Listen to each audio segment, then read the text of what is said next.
29 Guild Wars capítulo 85, Umbra vez o olho do céu. Autor, Kotaru. Esse capítulo veio de novelfull.com. Por favor, confira o site e link na descrição. O olho do céu era enorme, quase abrangendo todo o céu. Sua córnea era branca e leitosa e suas pupilas eram escuras. Sua íris era estranhamente dourada, dando-lhe uma sensação incomparavelmente mística. Quando abriu, sua pupila disparou rapidamente, como se tentasse avaliar sua visão. Eventualmente, ele se acalmou e ficou focado. Seu alvo se refletia em seus alunos negros, que eram membros da Umbra. Naquele instante, uma pressão terrível tomou conta dos membros da Umbra, congelando-os onde estavam. Foi uma mistura do medo instintivo e da aura do chefe único. Apenas Rivetingnit estava livre desse efeito, pois sua aura também começou a subir. Seu corpo tremia de excitação e alegria quando ela olhou diretamente para aquele enorme globo ocular. Sua mente girou rapidamente enquanto ela avaliava as estatísticas do Olho do Céu. Nome: Olho do Paraíso. Monstro Capitão Rank nível 14 HP. 300.000 foi extremamente poderoso para um monstro de nível 14 do Capitão Rank, fazendo os membros da Umbra recuarem. Pensamentos de recuar surgiram em seus corações enquanto lutavam contra seu próprio terror natural e a pura supressão do Olho do Céu. No entanto, Rivetingnit bateu o pé, enviando uma onda de choque pela área dos membros. Esta onda de choque agiu como um alerta para os membros da Umbra, enquanto o medo e a supressão do Olho do Céu desapareciam. Afinal, em termos de aura, este chefe de nível 14 não poderia se igualar a Draco ou Rivetingnit. Ao infundir aquela pisada com sua energia luminosa purificadora e algum controle, ela foi capaz de dissipar toda a negatividade. Formem-se. Este é um chefe único. Esses tipos de chefes são exponencialmente mais difíceis de matar do que seus equivalentes típicos, mas as recompensas são proporcionalmente maiores. Todos os jogadores que ajudam na batalha recebem 30 UPs por padrão. Quaisquer outras contribuições notáveis serão generosamente recompensados. A voz de Rivetingnit tornou-se febril quando ela deu suas ordens. Os jogadores atrás dela também começaram a entrar em estado de loucura ao ouvirem as recompensas sendo distribuídas. Deve-se lembrar que um ponto Umbra equivalia a um ouro. O que era um ouro? Era uma quantia que era apenas um mito para mais de 95% da base de jogadores atual. Mais uma vez, a relatividade mostrou sua cara feia aqui. Draco e Rivetingnit desvalorizaram a raridade e a preciosidade do ouro aos nossos olhos devido às suas ações, mas da perspectiva do jogador comum, era valioso demais. Mais uma vez, o exemplo do sem-teto e do homem rico entrou em cena. Para o homem rico, que por certas razões poderia ganhar pelo menos os $50.000 por mês, jogar fora os $100 para o sem-teto, que não conseguia ganhar mais de os $10 por semana depois de lutar e sofrer por isso, não era nada. No entanto, para o sem-abrigo, cuja perspectiva era muito mais baixa, estes $100 poderiam permitir-lhe comprar muitas coisas de que precisava para viver mais tempo. Era equivalente a uma riqueza inestimável para ele. Suas necessidades eram menores e mais baratas, então os $100 eram valiosos. Para o homem rico, os $100 mal dariam para pagar a conta de luz de sua mansão durante uma semana. Seus olhos estavam voltados para cima, para carros luxuosos e roupas de grife. Então, os $100 eram repolho que ele poderia ganhar facilmente. Essa era a diferença entre o jogador comum e esses dois monstros antigos. Eles tinham visto o topo do mundo, então algo como que esses jogadores ficariam satisfeitos era apenas uma piada para eles. Eles também possuíam as habilidades e o conhecimento para ganhar dinheiro com facilidade, fazendo com que parecesse menos valioso. Foi por isso que os membros do Umbra não eram diferentes dos cães raivosos enquanto espumavam pela boca. Ganhar 30 UPs era ganhar 30 ouro. Sem falar que as UPs tinham usos muito mais versáteis que o ouro em termos de desenvolvimento. Supondo que eles vieram de lares pobres como Draco e estavam jogando esse jogo para ganhar dinheiro, 30 ouros custavam $900.000, o que equivale a 300.000 bronzes. Um bronze custava atualmente os $3 no Intermediary Trade Center, então podemos imaginar como deve ser intenso ter os $900.000 pendurados sobre sua cabeça, fáceis de alcançar. Os olhos indisciplinados não eram mais relaxados e arrogantes, mas focados e sérios. Até mesmo Sublime Notion estava totalmente solene neste momento, sua mente e corpo prontos para a batalha. Classes de longo alcance serão cruciais para esta batalha. Tanques, formem e protejam as classes de longo alcance, bem como os curandeiros. Classes de longo alcance, ataques de spam naquele olho do céu até você cair. Curandeiros, concentrem toda a sua cura nos tanques. Riveting Nietzsche rugiu suas ordens enquanto os jogadores corriam para entrar em formação. Era uma formação de falange que tinha os tanques nas bordas com seus escudos e as classes de longo alcance para causar dano direto para cima. Claro, isso deixou uma boa quantidade de jogadores ociosos. Eles se entreolharam confusos antes de questionar hesitantemente Riveting Nietzsche. Vice-mestre da guilda. E nós, lutadores corpo a corpo? Um jogador da classe Berserker perguntou. Riveting Nietzsche gerou duas espadas curtas e entrou em posição de batalha. Temos um trabalho diferente a fazer. Antes que pudessem refletir sobre suas palavras, o olho do céu disparou um raio brilhante que atingiu a terra ao redor dos membros da Umbra. Quando a luz diminuiu, um exército de mini-builders, roedores maliciosos e vários outros monstros do domínio bizarro foram colocados diante deles. Todos os jogadores aqui respiraram frio.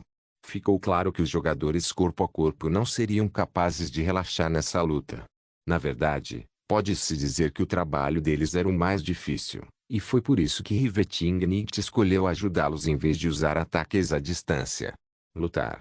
Com aquele rugido, Riveting Nietzsche explodiu como um raio de luz, seu corpo submergindo na massa de monstros como uma gota d'água no oceano. Ao seu redor havia luzes de espadas deslumbrantes que denotavam sua extrema velocidade e precisão com suas lâminas. Uma névoa de sangue, carne e ossos irrompeu por onde ela passou, enquanto ela massacrava qualquer monstro que entrasse no alcance de suas espadas curtas. Os outros jogadores corpo a corpo ficaram galvanizados com isso e gritaram alto enquanto também corriam para a briga. Suas lâminas, machados e lanças perfuraram monstros como tofu, suas habilidades sendo experimentadas e testadas vigorosamente. Seus olhos ficaram vermelhos quando eles se perderam na matança. Seus instintos humanos primordiais emergiram enquanto eles dominavam esses seres fracos. Os monstros não eram repolhos para serem picados. Mais do que alguns deles conseguiram reunir um contra-ataque, especialmente os mini-builders, que também podiam fazer ataques à distância. Isso colocou os jogadores corpo a corpo em uma situação difícil, pois eles lutavam para atacar e defender. Seu impulso inicial imparável diminuiu e eles foram colocados em um enigma que forçou seu potencial a sair. Na mídia, era fácil criticar os soldados na guerra que morriam facilmente, mas o problema dos combates corpo a corpo em grande escala era que as pessoas não tinham olhos na parte de trás da cabeça. Eles só conseguiam processar o que viam à sua frente, e a massa de combatentes ao seu redor era indiscriminada em seus ataques. Nessas batalhas, esqueça os inimigos, a principal causa de morte foi o fogo amigo. Era uma massa de caos onde qualquer um poderia perder a vida a qualquer momento, a menos que tivesse aquela habilidade de premonição ou precognição que desafiava os céus. A maioria desses jogadores corpo a corpo tinha algo parecido com elites com excelentes talentos de combate. Mesmo o membro mais comum era um profissional, então lidar com uma massa de monstros de rank privado era algo factível. É claro que eles não conseguiram isso sem sofrer danos. Alguns dos lutadores praticamente engoliram uma poção de saúde a cada 30 segundos porque sua saúde estava muito baixa. Essas poções tinham efeitos instantâneos, tornando-as mais caras do que os tipos que tinham efeito ao longo do tempo. Eles também tinham cooldowns de 10 segundos, o que era suficiente para esses lutadores corpo a corpo manterem sua saúde. Do lado dos jogadores de combate à distância, eles lançaram sua salva inicial no olho do paraíso. Bolas de fogo, lanças de gelo, lâminas de vento e raios de terra foram lançadas pelas 4 classes de magos elementares do grupo. Flechas, virotes de besta, facas de arremesso e dardos foram enviados para o céu pelas classes de ataque à distância não mágicas. Todos esses ataques atingiram o enorme olho do céu, derrubando levemente seu enorme HP. Todos esses ataques mal causaram 700 de dano, deixando esses jogadores boquiabertos. 700 de dano contra 300.000 HP foram apenas uma cócega para esse monstro. Eles teriam que travar uma guerra extremamente prolongada contra ela para vencer. O problema era que suas poções de saúde e mana eram limitadas, assim como suas poções de resistência. Se eles não terminassem esta batalha rapidamente, Eles eventualmente seriam forçados a confiar em seus ataques automáticos, que poderiam não chegar a 10% de seu dano atual. No entanto, não havia mais nada que pudessem fazer. Eles só podiam cerrar os dentes e enviar ataques de spam como homens e mulheres loucos, drenando continuamente o HP do Olho do Céu. No entanto, o Olho do Céu era um saco de carne que ficaria ali e seria atacado. Ele disparou raios de luz de seus olhos, atacando os jogadores de longo alcance. Foi aqui que a classe dos tanques entrou em jogo. Eles ergueram os escudos e receberam os golpes dos raios de luz, cobrindo os jogadores de ataque à distância abaixo deles. No início, foi difícil acertar o timing, pois teriam que interromper os jogadores de ataque à distância para cobri-los. Isso causou um pouco de fogo amigo, mas foi rapidamente remendado pelos curandeiros. Depois de alguns minutos de tal combate, eles logo combinaram seu ritmo perfeitamente, parecendo uma unidade bem lubrificada que passou muitos dias de batalha juntos. Esta foi uma das características mais temíveis da raça humana, a adaptabilidade. Fomos capazes de ascender e dominar o nosso planeta, que tinha uma infinidade de predadores mortais, apenas devido à nossa adaptabilidade. Um animal tinha uma capacidade muito fraca de se adaptar rapidamente às mudanças, fazendo com que se tornassem nossos brinquedos no mundo real. Os tanques subiram, bloqueando os raios de luz que atingiram seus escudos. Esses ataques destruíram fortemente seu HP, e eles mal conseguiram permanecer vivos graças ao fato de que o dano foi compartilhado entre eles. No momento em que bloqueavam um ataque, os curandeiros sincronizavam seus feitiços de cura e que consumiam muito pouca mana geralmente tinham um efeito fraco. No entanto, com tantos deles lançando-o, a saúde dos tanques voltou ao máximo em poucos segundos. Então, os tanques se agachariam e os combatentes de longo alcance se levantariam, disparando seus feitiços ou ataques mais poderosos. Sua precisão não deveria ser questionada, pois eles eram, no mínimo, profissionais. Alguns eram ainda mais fortes do que isso, por isso a sua segmentação foi exemplar. Esses ataques foram dispersos no início, mas com o passar do tempo, esses jogadores profissionais começaram a combinar seus ataques.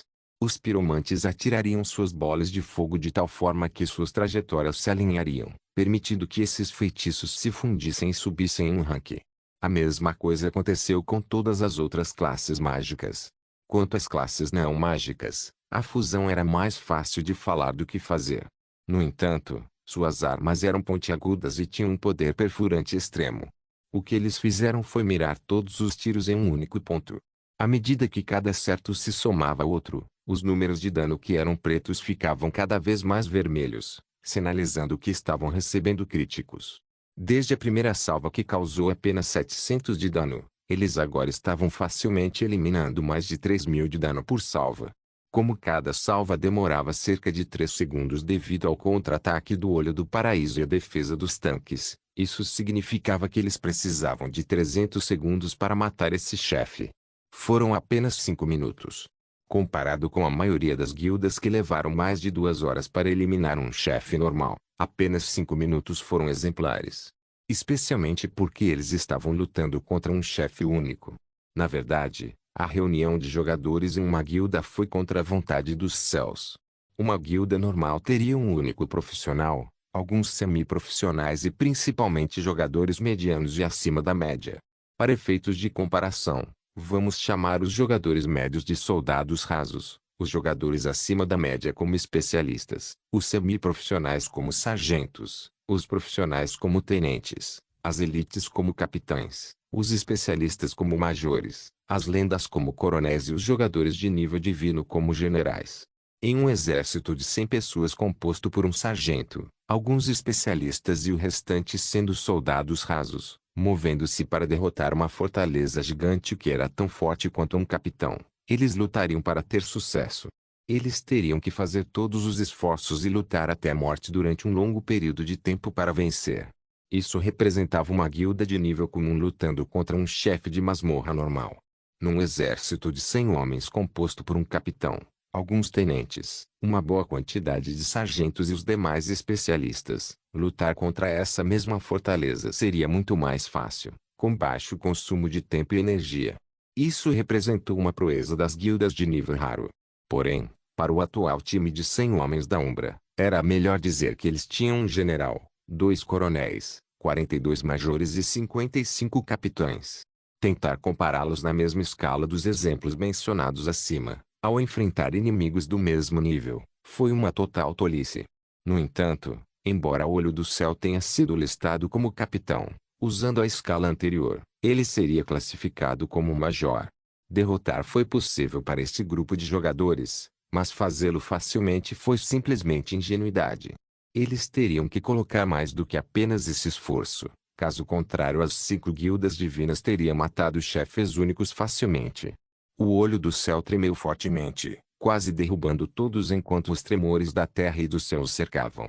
O olho celestial logo relaxou e um brilho brilhou dentro dele. Uma grande massa de água se acumulou perto de suas bordas. Quando atingiu o volume de um pequeno tanque de água, caiu sobre os jogadores dispostos abaixo do Olho do Céu. O chefe único estava chorando. Isso não deveria ser possível. Certo? Mesmo assim, os tanques levantaram seus escudos e cobriram totalmente as classes de longo alcance. Nem mesmo uma gota dessa estranha lágrima cairia pelas frestas. No entanto, quando o líquido colidiu com seus escudos, eles perceberam que tinham sido ingênuos demais. A lágrima era pior que o ácido clorídrico, pois chiava e queimava como lava. Felizmente, antes da atualização 1, os itens não tinham durabilidade, então não se estilhaçavam facilmente. No entanto, a energia térmica bruta criada a partir da reação cozinhou os companheiros vivos em suas armaduras. Não foi diferente de ser pressionado com uma marca como escravo. Imagine colocar a palma da mão sobre a bobina de um fogão elétrico quente. Agora espalhe aquela dor por todo o corpo e você poderá imaginar o que eles estavam passando. Ag! Estou derretendo. Estou derretendo. Au au au, a dor. Meu Deus, a dor. Minha virilha. Minha virilha está cozinhando. Oh Deus! Dói. Papai, salve-me. Os companheiros uivavam de dor e agonia, contorcendo-se e girando em suas armaduras como pessoas passando por convulsões. Isso quase fez com que o líquido ácido residual fosse derramado nas classes abaixo. Uma vez que isso os tocasse, eles morreriam imediatamente. Os curandeiros rapidamente lançaram seus melhores feitiços de cura, tirando os companheiros da beira da morte e aliviando suas dores. Eles imediatamente encobriram as falhas em sua defesa, evitando que as classes de longo alcance se transformassem em gosma. Os cabelos dos tanques estavam emaranhados de suor enquanto revivevam a terrível experiência de serem cozidos vivos. Bondless parecia 100% real, então eles ficaram naturalmente chocados. O fato de conseguirem manter sua formação defensiva mostrou sua extrema habilidade e força de vontade. Rivetingnicht viu tudo isso e franziu a testa. Claramente o chefe havia entrado na fase 2 do seu modo de batalha e a pressão sobre o grupo de longo alcance era agora maior do que sobre o grupo corpo a corpo. Afinal, ela havia massacrado tantos monstros que seu nível subiu 2 vezes, atingindo 23% do nível 16. Não só ela, mas quase todos do grupo subiram de nível 3 vezes. Essa foi a diferença entre um mundo de jogo e o mundo real. Se tal luta ocorresse no mundo real, eles só ficariam mais fracos à medida que a luta avançasse. Mas num mundo de jogo eles só ficariam mais fortes, desde que houvesse experiência suficiente disponível para serem colhidas. Pensando nisso, Rivetingnicht saltou para trás e deixou os lutadores corpo a corpo. Lutadores corpo a corpo, lidem com os monstros aqui sozinhos. Vou ajudar os lutadores de longo alcance. Suas ordens foram recebidas com rugidos retumbantes dos combatentes corpo a corpo, que ainda estavam perdidos na matança. Se suas próprias mães os vissem assim, duvidariam que seus amados filhos pudessem ser tão ferozes e sedentos de sangue. Os olhos de Rivetingnicht giraram perigosamente, um vórtice se formando no espaço. Já que você afirma ser um olho do céu olhando para as massas mortais, vamos ver como você se sai contra meus próprios olhos abissais. Izanagi. Imediatamente, o espaço foi rasgado ao redor da periferia do olho do céu quando um buraco negro em miniatura surgiu ali. Na verdade, era menos um buraco negro e mais uma fenda espacial que poderia engolir massa. No entanto, seu poder de sucção não era muito forte, mas foi o suficiente para interromper o olho do céu por um minuto inteiro enquanto ele lutava para evitar ser engolido. Quando se libertou, suas pupilas se concentraram na noite Riveting. Podia-se ver o medo e a reverência refletidos neles, Mas ainda assim continuou seu ataque. Guild Wars capítulo 86. O poder dos olhos abissais. O olho do céu concentrou seus ataques em Riveting Nietzsche agora, discernindo-o como a maior ameaça à sua sobrevivência. Sentiu o presságio de morte vindo de seu corpo, bem como uma aura que suprimiu sua existência. Riveting Nietzsche poderia tecnicamente solo esse chefe, mas ela teria que pagar um preço alto. Drenar a energia de sua linhagem e esgotar seu controle seria o menor de seus problemas. No entanto, com mais de 100 jogadores habilidosos com ela, isso se tornou um pouco menos árduo. Seus olhos escuros e misteriosos giravam como um vórtice de todo o poder consumidor, seu corpo rígido e firme. Ao seu redor estavam os jogadores corpo a corpo massacrando a multidão de monstros o mais rápido que podiam, enquanto os jogadores de tanques, agora livres, impediam que aqueles monstros retardatários atacassem os jogadores de longo alcance. Os jogadores de longo alcance, por sua vez, focaram no olho do céu, causando dano incremental a ele. Porém, o patrão não prestou mais atenção neles. Sua atenção estava totalmente voltada para Riveting Nietzsche, quando uma carga brilhante começou a se reunir ao seu redor. Os céus sem nuvens tornaram-se caóticos e instáveis, à medida que todo esse poder se reunia em um só lugar. Os ataques dos jogadores de longo alcance foram sugados para aquela absorção caótica de energia e reduzidos a nada, impedindo-os de causar qualquer dano. Tudo isso visava uma pessoa, Noite Fascinante. O olho do céu estava claramente fazendo todos os esforços para destruí-la. Até sua morte, a taxa de mortalidade era de 100%, o que era inaceitável para ela. Nenhum preço era muito pesado. Enquanto sobrevivesse, tudo poderia ser recuperado. Se morresse, então seria o fim. Riveting Nietzsche franziu a testa pesadamente, mas permaneceu calmo. Sua postura geralmente feminina tornou-se muito viril enquanto ela ficava ereta, com os braços cruzados e os olhos penetrantes. Nesse momento, a postura dela era igual à de Draco sempre que o sujeito falava sério. Na verdade, os hábitos dos nossos amantes tendem a passar para nós com o tempo. Se fôssemos quantificar a energia da linhagem disponível para Riveting Nietzsche, poderíamos usar BP, ou pontos de linhagem. Com 80% de pureza de linhagem, sua paz seria de 800. Ela já havia consumido quase 300 paz. Desde o uso de suas habilidades baseadas na luz contra o Mini Beholder, bem como contra os outros inúmeros monstros que ela matou enquanto estava com o Armspring, e depois ao lançar Izanagi, ela consumiu muito. Não se deve esquecer que ela não era como Draco, que usava mais por menos. Ela foi treinada para usar o mínimo absoluto para obter o efeito máximo. No entanto, ela consumiu quase metade de sua energia disponível. Na verdade, usar suas habilidades baseadas na luz quase não exigia nada. Ela poderia recuperar essa perda ao longo de um período de tempo. Seu corpo também foi reconstruído através de sua linhagem, mas o dela era na infância, não como o de Draco, que era recente. Só Izanagi engoliu 250 BP. E agora, sua resposta a esse enorme feixe de energia luminosa foi um movimento ainda mais poderoso, mas que consumia energia proporcionalmente alto. Izanami. Um vórtice se formou em seus olhos, mas desta vez girou no sentido anti-horário. O vórtice devorador de espaço de Izanagi poderia girar no sentido horário, como um buraco de minhoca que quisesse engolir toda a matéria em suas profundezas. Izanami, porém, era exatamente o oposto. Ele girou contra o relógio, emitindo uma pressão forte que rejeitou toda a matéria e energia de se aproximarem. A luz era uma forma de energia que se manifestava no feixe de luz que não parecia diferente de um ataque orbital de uma enorme nave espacial do tamanho de um bairro. Ele desceu para a noite Riveting, destruindo tudo ao seu alcance. Quando a luz se intensificava até esse ponto, produzia calor. A energia térmica e a energia luminosa estavam intrinsecamente ligadas, embora a energia pudesse ser transformada em qualquer outro tipo. Isso forçou os vários jogadores e monstros a evacuarem a área rapidamente, com os rostos cheios do medo e os corações frios. Só de estar tão longe parecia que eles estavam em um forno, então quanto mais o vice-mestre da guilda.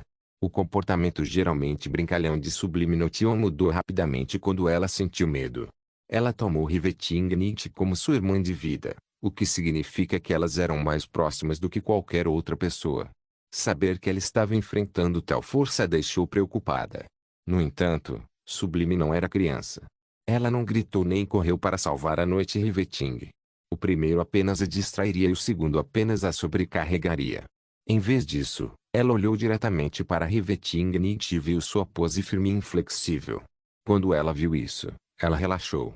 Ela conhecia Riveting melhor do mundo, então se ela estava tão calma diante de tal ataque, então ela tinha os meios para lidar com isso. O que vocês estão fazendo? Continuem atacando. Angulem seus tiros para acertar o olho do paraíso sem cruzar o limite do feixe de luz. Ajude o vice-mestre da guilda enquanto ela lida com o monstro. As palavras de Sublime Notion tiraram todos do torpor enquanto seus olhos brilhavam.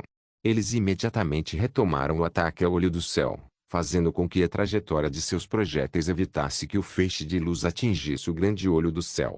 Os jogadores corpo a corpo começaram a limpar as dragas dos monstros restantes, junto com os tanques. Esses monstros ficaram muito fracos pela aura do olho do paraíso, tornando-os como porcos prestes a serem massacrados. Seu nível subiu rapidamente, alguns indo de 13 para 15, outros de 14 para 16 e o restante de 15 para 17. Sublime Notion estava no nível 18, os 5 generais estavam no nível 19 e Riveting estava agora no nível 20. Ela havia superado Draco. Por agora. O feixe de luz colidiu com o vórtice formado por Izanami, cegando a visão de todos os jogadores e monstros nas proximidades.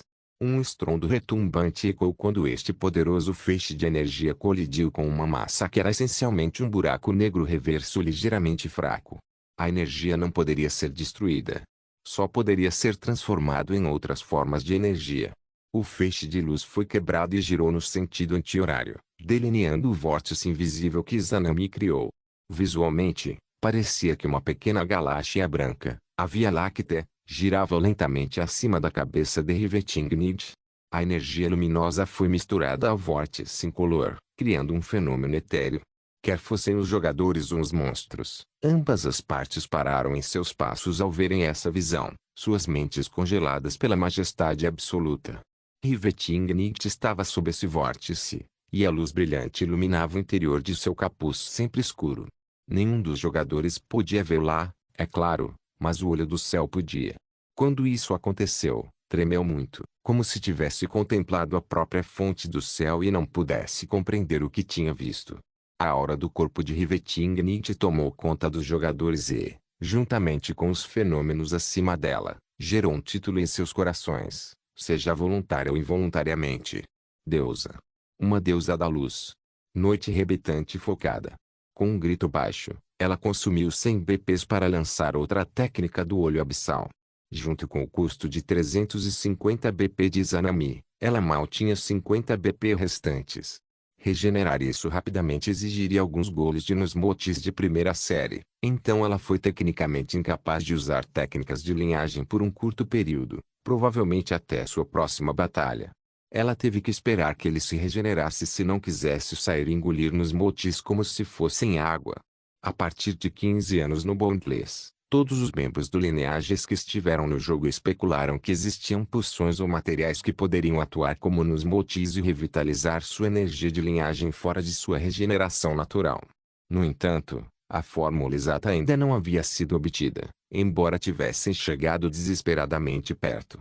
Riveting naturalmente conhecia essa fórmula e a compartilhou com Draco antes de partir para a missão de Flora e Fauna.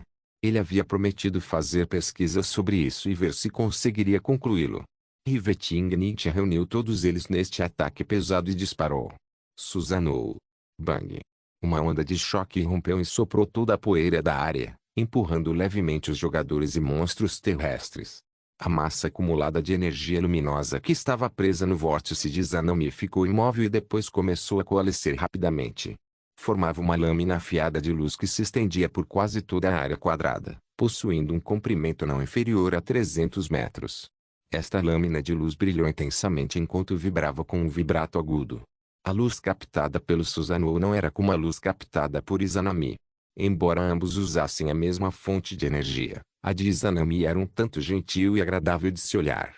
No entanto, o Susanoo era tirânico, tentando ativamente cegar qualquer um que olhasse para ele, mesmo que seus olhos estivessem fechados.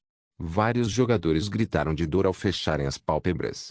Apenas Kiran e Sublime Notion mal conseguiram olhar para a espada de luz que apontava perigosamente. Espere, Sublime também. Ir. Com esse comando, a espada de luz rasgou o espaço enquanto avançava em direção ao olho do céu, que ainda tremia ao olhar o rosto de Rivetingnight sem preparação. A velocidade da luz era frequentemente usada como medida para mostrar o movimento mais rápido possível que a mente humana poderia compreender.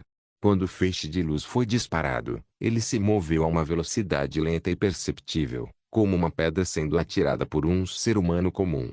Ao alcance do Susanoo, a luz exibiu sua verdadeira velocidade máxima, brilhando pela atmosfera quando apareceu na frente do olho do céu quase imediatamente. Quando o olho do céu percebeu isso, já era tarde demais. Sua distração roubou sua atenção e o tornou incapaz de reunir uma defesa. Ele só podia assistir impotente enquanto a espada de luz colidia com sua forma, destruindo mais de 2/5 de sua córnea. 100.000 de dano. O Agakamiyo. Ele, meu Deus, este contra-ataque consumiu diretamente 1/3 da saúde deste chefe único. Foi por isso que foi dito que Rivetingnight poderia solar esse chefe, mas ela teria que consumir tudo o que tinha e sofrer alguns ferimentos também.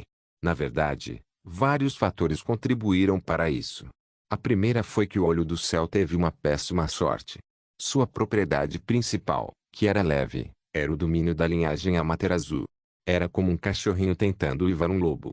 A segunda foi que seu ataque final carregado foi quebrado e mantido por Rivetingnight, antes de ser combinado com outra técnica e enviado de volta. Ele recebeu seu próprio ataque com o de Rivetingnight também no topo. A terceira foi que não apresentou qualquer defesa. Se tivesse tentado, o dano poderia não ter chegado a 50.000. No entanto, caiu sob os efeitos da herança da donzela celestial, que o paralisou. A herança da donzela celestial foi aquela que influenciou as mentes dos outros. Por exemplo, a beleza celestial de Rivetingnight poderia ser considerada primordial e realmente ótima, mas não foi ao ponto de fazer as pessoas espumarem pela boca como Draco descreveu. Foi aquela aura que a herança da donzela celestial produziu que aumentou sua beleza a ponto de não ser mais física, mas também espiritual. Afinal, todos tinham diferentes percepções de beleza. Alguém pode achar o rosto natural de Rivetingnight como essa em aura, mas com ela tudo mudou. Os membros do Umbra ficaram tão atordoados que quase gritaram. Porra, nosso vice-guildmaster é muito poderoso. Não, não é o nosso vice-mestre da guilda. Nossa senhora chefe. Muito dominado. Muito dominado. Todos se voltaram instintivamente para Sublime Notion, notando sua expressão levemente surpresa. Com um sorriso barato, ela riu e acenou com as mãos. Tei, nossa Ladybos é bem forte, né? Os membros do Umbra trocaram olhares e balançaram a cabeça. Parecia que eles estavam errados. O misterioso mestre da guilda provavelmente estava apaixonado por uma mulher tão poderosa, em oposição a esta loli problemática aqui. Seus corações começaram a bater forte enquanto olhavam para a forma de Ladybos, que estava ali como uma montanha imponente que nunca cairia. Sua aura não diminuiu e seu impulso estava longe de se esgotar. Senhora chefe. Senhora chefe. Senhora chefe. Esses jogadores começaram a entoar o nome de seu vice-mestre da guilda, com suas mentes dominadas por sentimentos de admiração e reverência. Eles realmente respeitavam seu poderoso líder neste momento. Continue atacando. Pare de perder tempo. Rivetingnight comandou-os em tom agudo, retirando uma infinidade de bestas enquanto falava. Ela também tinha a característica ideal, o que significa que ela não estava mais com a arma ou habilidade bloqueada. Sim. Os membros do Umbra responderam sem hesitação. Eles continuaram seu ataque com ainda mais fervor. A mente humana era uma coisa incomparavelmente estranha. Quando recebíamos ordens de um superior, nós as seguíamos por medo das consequências. No entanto, isso criou algumas falhas, já que não veio verdadeiramente do coração. No entanto, quando um respeitava o outro genuinamente, obedeciam às ordens de todo o coração e sem reservas. Isso lhes permitiu explorar seu potencial e mostrar seu melhor esforço. Os ataques choveram sobre o arruinado olho do paraíso como gotas de chuva na terra, mas ao contrário. As classes de longo alcance não se conteram mais, gastaram toda a sua mana ou resistência, bebendo poções generosamente baratas. Os jogadores da classe corpo a corpo também usaram todas as habilidades que possuíam para ajudar os jogadores de longo alcance, fossem eles buffs ou debuffs. Os tanques também fizeram o mesmo, e sua capacidade de buff e debuff foi muito mais forte nesse aspecto. Rivetingnicht disparou tantos tiros para o céu que seus ataques constituíram quase 30% da barragem.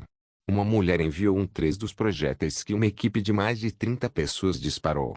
Isso alimentou fortemente o respeito que os membros da Umbra tinham por ela. O HP do Olho Celestial estava caindo mais rápido do que as notas de um estudante universitário médio após 3 anos de escola. Antes do ataque de Rivetingnicht, seu HP era de 225.000. Depois de ter 100.000 HP cortados, restavam menos de 125.000 HP. Esta quantia não foi inferior a 70.000 depois de ser bombardeada com os ataques febris dos membros da Guilda Umbra. Claro, o Olho do Céu ferido reuniu um contra-ataque. Em vez de usar os feixes de luz da fase 1 ou as lágrimas ácidas da fase 2, ele usou sua habilidade auxiliar, que era invocar mais monstros. Parecia que a melhor opção era sobrecarregar os jogadores com números, matando-os em enxames. Jogue formigas suficientes em um elefante e eles poderão mastigá-lo até a morte. Os combatentes corpo a corpo e os tanques foram esmagados enquanto lutavam violentamente. Antes, eles usaram quase 3 ataques para derrotar um inimigo de rank privado e 8 ataques para derrotar um especialista. No entanto, a pressão da batalha os forçou a se tornarem mais eficientes e precisos. Eles agora usavam um golpe para eliminar monstros de rank privado e 3 golpes para derrotar especialistas. No entanto, isso ainda não foi capaz de conter a maré. Os acréscimos continuaram surgindo indefinidamente, 2 preenchendo a lacuna que restava. O Olho do Paraíso encurralado não estava mais segurando nada. Cada pedaço de mana e energia mundana que conseguiu reunir foi usado para alimentar essa habilidade que gerou monstros.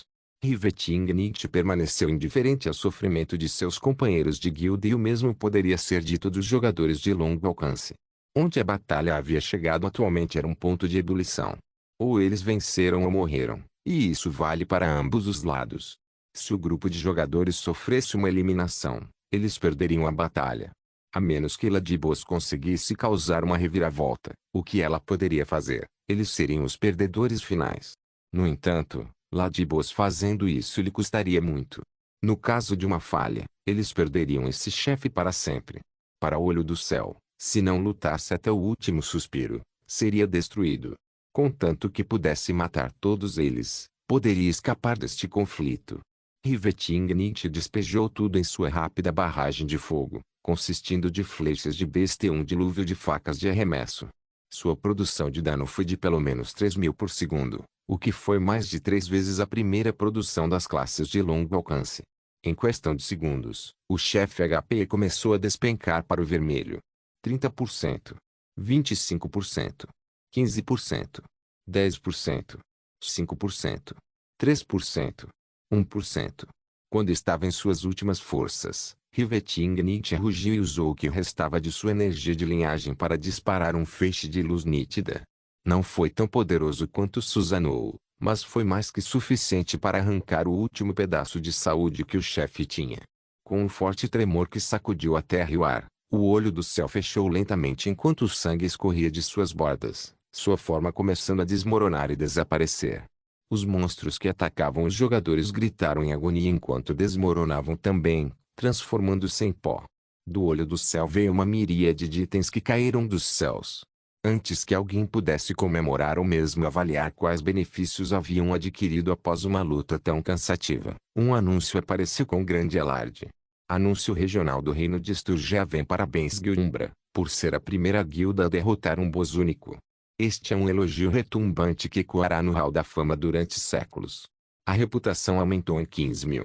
Anúncio internacional do continente Caril. Parabéns Guilda, por ser a primeira guilda a derrotar um boss único. Este é um elogio retumbante que ecoará no hall da fama durante séculos. A reputação aumentou em 15.000. Anúncio ilimitado para todo o sistema. Parabéns Guilda, por ser a primeira guilda a derrotar um boss único. Este é um elogio retumbante que ecoará no hall da fama durante séculos. A reputação aumentou em 15.000. Guild Wars capítulo 87. A Floresta das Dríades. Draco ficou ao lado dos Orcs Verdes, que haviam sido espancados de preto e azul. Se suas mães descessem para observá-los, balançariam a cabeça e diriam que não eram seus filhos. Roknar e seus lutadores só conseguiram chorar internamente enquanto se curvavam por perdão e benevolência. Roknar era simplório, mas um pouco inteligente. Ele implorou e implorou aos ciganos, que cederam ao seu pedido. Ela não sugeriu nada a Draco, apenas encarando o sujeito com aqueles olhos lindos e honestos dela. Draco suspirou e concordou por enquanto. Não foi grande coisa e o maior fator que o fez deixá-los ir foi que os orcs verdes eram necessários em seu plano para concluir esta missão com uma classificação perfeita. Draco só podia esperar que quaisquer lições que Kyong-ki estivesse dando a Roma florescessem rapidamente.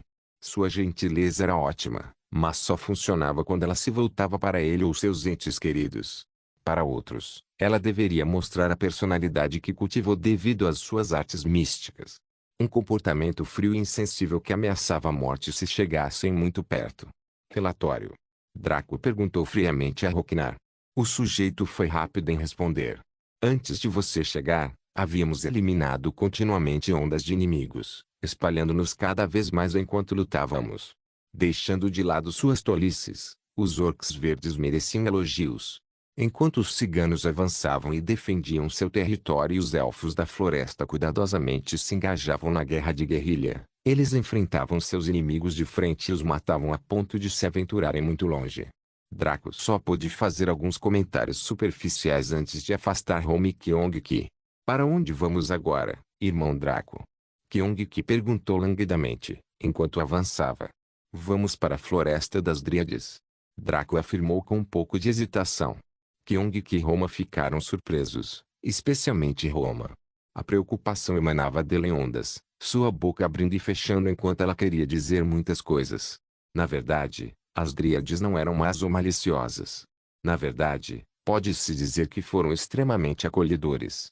Na verdade, é muito acolhedor, especialmente para os homens. Kyong-ki e Roma estavam preocupados com Draco.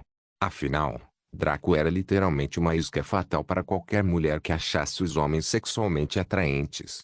Antes de sua linhagem ser liberada, Draco já era ruim o suficiente. Agora, sem o céu e seu corpo reconstruído, apenas fantasmas e deuses poderiam permanecer imóveis em sua presença. Era provável que as Dríades fossem ainda mais ferozes do que as garotas elfas da floresta quando vissem. Eles fariam todos os esforços para drenar sementes suficientes para dar à luz pelo menos 10 gerações. Antes, Draco estava hesitante, mas aceitou seu destino. Assim como as garotas elfas da floresta, essas Dríades desapareceriam quando a missão terminasse, sem contar o fato de que sua semente estava desprovida de código genético. Agora, essa segurança não existia mais. Dríades eram espíritos da floresta da família das ninfas. As ninfas eram tipicamente do tipo que procurava ativamente os homens para fazer sexo, nem mesmo para sobreviver, mas para seu próprio prazer. Eles extraíam prazeres intensos do sexo e o desejavam como viciados. Qual era a diferença entre uma ninfa e uma súcubo? Primeiramente, um era da raça demoníaca e o outro era membro da raça Fae. Isso significava que os primeiros eram tortuosos e astutos, enquanto os últimos eram puros e inocentes. Em segundo lugar, a raça súcubo não ansiava por sexo. Eles gostavam disso, com certeza, mas apenas com certos homens que se enquadravam em certos critérios. Todas as outras vezes eram apenas negócios. As ninfas desfrutavam do sexo independentemente do parceiro, apenas observando a variação dos parceiros. Não importava se era gordo ou magro, se o pênis era pequeno ou grande, se era fedorento ou limpo. Cada instância de sexo foi ótima, apenas com sabores diferentes. Em terceiro lugar, a raça súcubo usou o sexo para roubar a essência yang dos homens como sustento. Para eles, sexo era o mesmo que fazer uma refeição, mas com etapas extras. As ninfas, porém, faziam sexo porque era bom. Eles não roubaram nenhuma essência nem levaram nada. Na verdade, pode-se obter muitos benefícios com os sucos das ninfas, bem como com outros fluidos corporais. Nos raros casos em que uma ninfa realmente amasse seu parceiro, os benefícios obtidos chocariam até mesmo poderes ocultos. Por último, e mais importante, as súcubos eram cruéis e cruéis, enquanto as ninfas eram tolas e ingênuas. Por isso, Roma estava preocupada. Com o farol ardente de atração que era Draco, aquelas ninfas idiotas passariam cada momento pensando em como transar com Draco.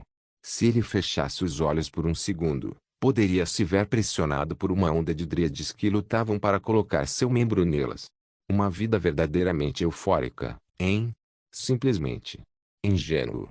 Uma súcuba estupraria você até a morte se tivesse a chance, mas provavelmente não o faria por vários motivos, principalmente devido à segurança pessoal. Uma ninfa iria estuprar você até a morte porque ela estava muito absorta no prazer, por não ter notado que você estava morto. A taxa de mortalidade ao entrar em um local com ninfas era de 100% para os homens. Claro, se você fosse como os orcos verdes que os capturaram, você poderia controlar sua luxúria até certo ponto. Assim, o grupo dos três logo atravessou as pastagens centrais do Vale dos Quatro Pontos, alcançando a densa e alta floresta das Dríades. Esta floresta não era como as outras deste mesmo vale. Era enorme e quase interminável, um mar de folhas e árvores que se estendia no horizonte. As árvores eram de uma variedade diversificada, sem nenhuma uniformidade real. A maioria deles era alta e enorme, mas alguns também eram baixos e subdesenvolvidos. Todos eles eram extremamente vibrantes, mostrando que a sua vitalidade era alta. Ao longe, podia-se ver uma enorme árvore elevando-se aos céus. Na verdade, essa árvore podia ser vista de qualquer ponto do Vale dos Quatro Pontos, só que de longe era difícil de distinguir. No entanto, agora que o grupo dos três estava prestes a entrar na Floresta das Dríades, eles sentiam que esta enorme árvore era como uma torre de farol. Ele emitia uma aura vasta e antiga que poderia ser sentida tão longe, então pode-se especular que se aproximar intensificaria esse sentimento. Respirando fundo, Draco deu seu primeiro passo na Floresta das Dríades. Quando fez, os galhos das árvores começaram a tremer um pouco e as folhas farfalharam intensamente. Se não fosse pelo fato de não haver brisa forte, Draco teria acreditado que era produto do vento. Mas não foi. À medida que avançavam na floresta, as árvores ficavam mais animadas, não mais apenas com os galhos tremendo, mas fazendo com que todos os seus corpos balançassem como uma flor ao vento. Draco ocasionalmente podia ouvir as risadas suaves das meninas, bem como os sussurros do vento em seus ouvidos. As palavras não podiam ser decifradas, mas parecia um convite gentil para um mundo de paraíso e euforia. Quanto mais fundo eles iam, mais forte se tornava. Também estava claro que isso afetava apenas Draco. Kyong e Roma não pareceram notar nada. Em pouco tempo, chegaram a uma clareira, onde a suave luz do sol brilhava sobre as flores. Era realmente uma bela clareira, com a vibração da natureza decorrente do seu ambiente estético. Contudo, o que fez Draco franzir a testa foi o grande número de garotas na área. Todos sentaram-se nos galhos das árvores no alto, alguns sentados normalmente, enquanto outros deitaram-se nas folhas. Todos eles riram enquanto olhavam para Draco com intenso interesse e curiosidade. Suas vozes eram extremamente relaxantes e agradáveis de ouvir, fazendo com que alguém baixasse automaticamente a guarda. Eles também encararam Home e Kyong-ki, mas sem aquela intensidade particular com que treinaram para Draco. Draco ouviu passos quando a área ficou em silêncio imediatamente. Todas as meninas ficaram em silêncio enquanto olhavam para a nova participante com respeito e reverência. Era uma mulher madura linda e imensamente sedutora que aparentava ter entre 30 e 40 anos de idade, com cabelos longos e soltos. Era uma cor marrom escura que refletia seus olhos castanhos claros. Seu rosto estava claramente esculpido com cuidado, como se um artista tivesse dedicado seu tempo para aperfeiçoar as linhas e contornos de seu nariz, lábios e mandíbula. O rosto dela era como o de Draco, anguloso e extremamente deslumbrante.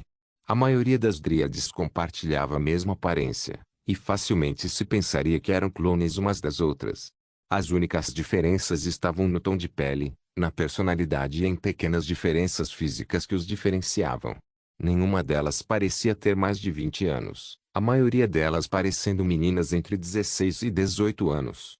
Seus corpos também eram de proporções injustas, com peitos enormes e bundas protuberantes e arrebitadas. A pele deles era sedosa e imaculada, não parecendo diferente da de uma criança recém-nascida. Suas roupas, se é que se pode chamar assim, não deixavam nada à imaginação. Era essencialmente apenas uma videira fina que envolvia seus peitos, cobrindo grande parte de seus mamilos e auréolas, mas deixando o resto nu. Eles tinham uma videira que cobria os lábios da vulva e a estrada secundária, mas era isso. Todo o resto foi deixado nu. Qualquer homem que visse mais de uma centena de lindas garotas vestidas pior do que prostitutas, se tornaria nada menos que uma fera primitiva, morrendo nos espasmos da paixão enquanto era involuntariamente drenado. Draco não era um cachorro, mas também não era um pedaço de tofu. Ele ficou comovido com esta visão celestial, mas ela não se manifestou em seu rosto. Ele manteve sua aura calma e desinteressada, o que encantou ainda mais as ninfas. Ver um homem que não estava reduzido a uma massa de luxúria ininteligível na presença deles era uma novidade absoluta. Isso os excitou em um nível mais profundo, provavelmente seus instintos raciais lhes dizendo que este era o parceiro ideal. Saudações, meu senhor. Somos as Dríades do Vale dos Quatro Pontos. Como podemos ajudá-lo? A Dríade madura falou em um tom gentil e suave, sua voz fazendo com que a mente afrouxasse e ficasse desprotegida.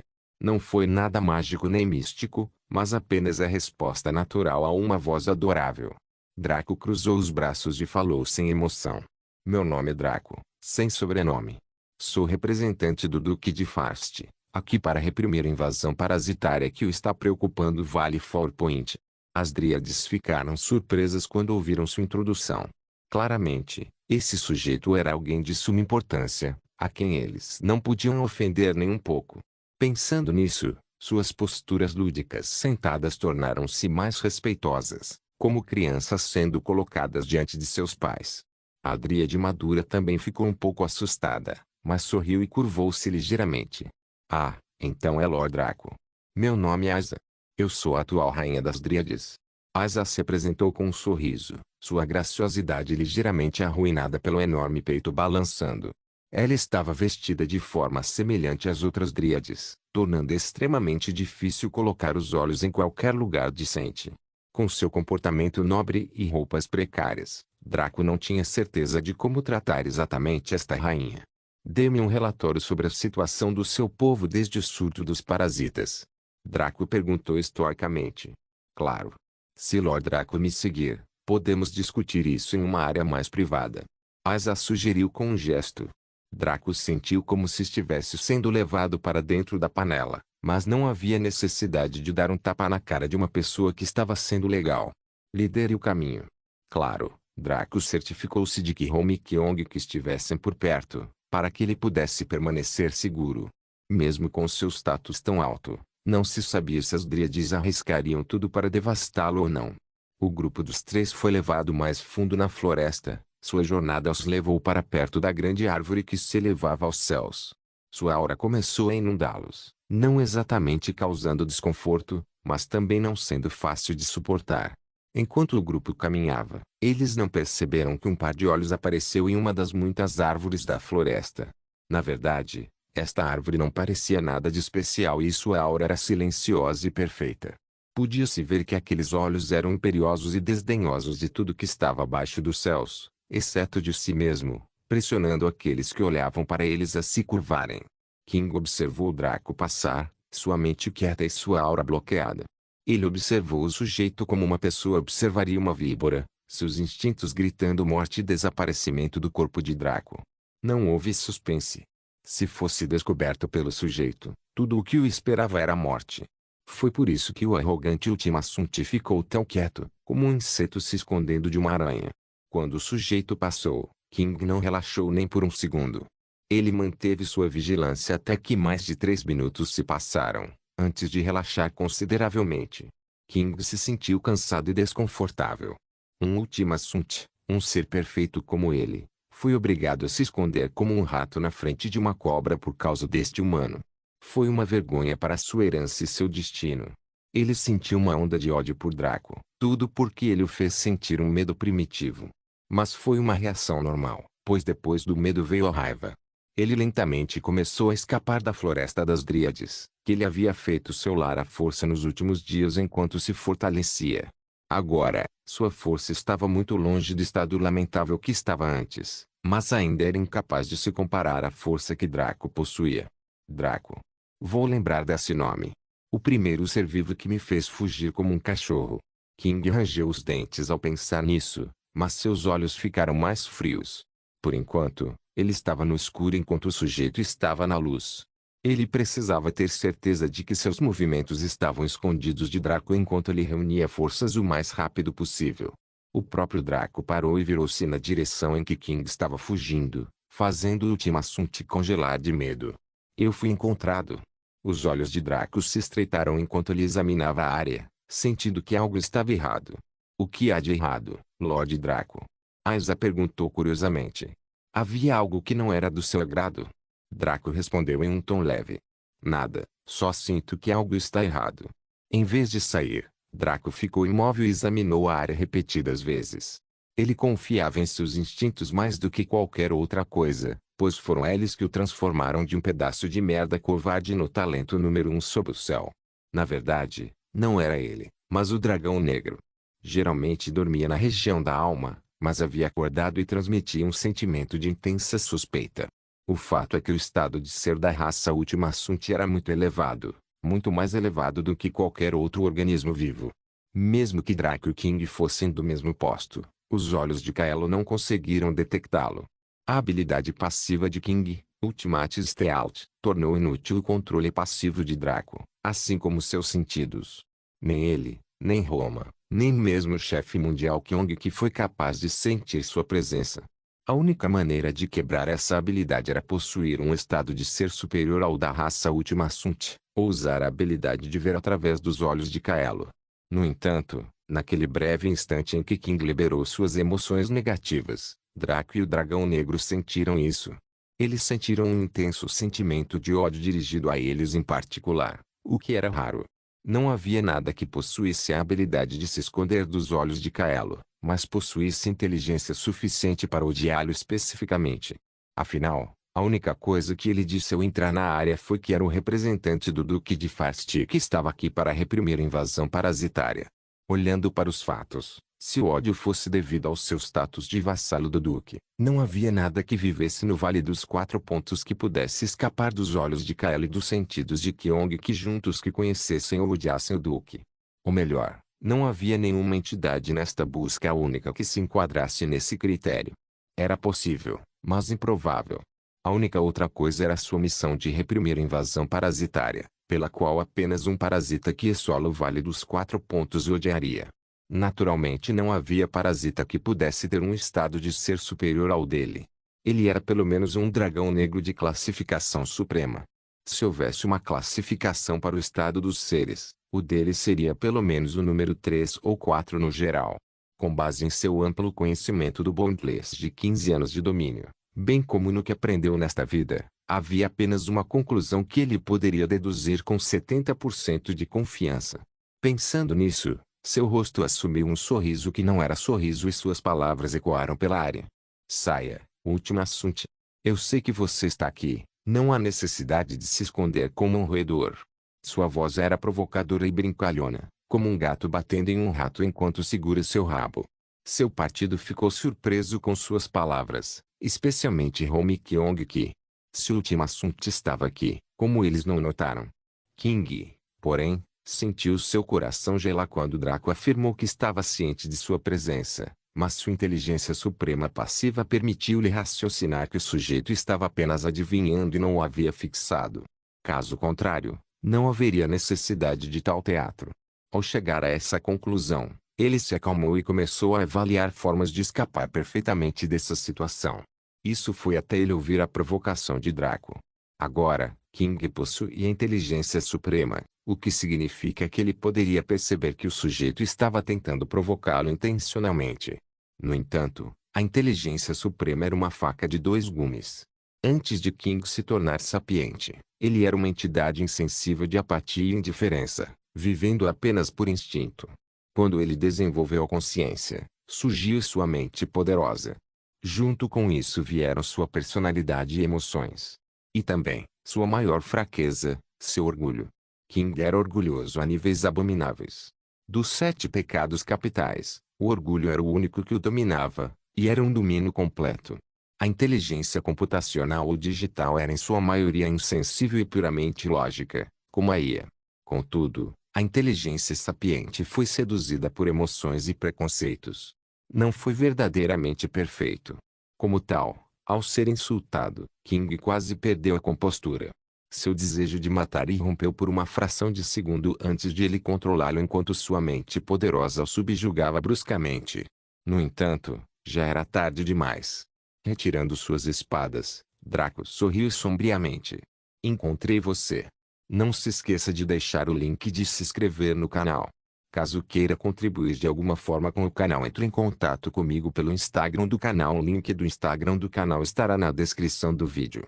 Por favor, certifique-se de verificar meus outros vídeos. Tenho certeza que você vai gostar deles. Solem irmãs, Solem irmãos.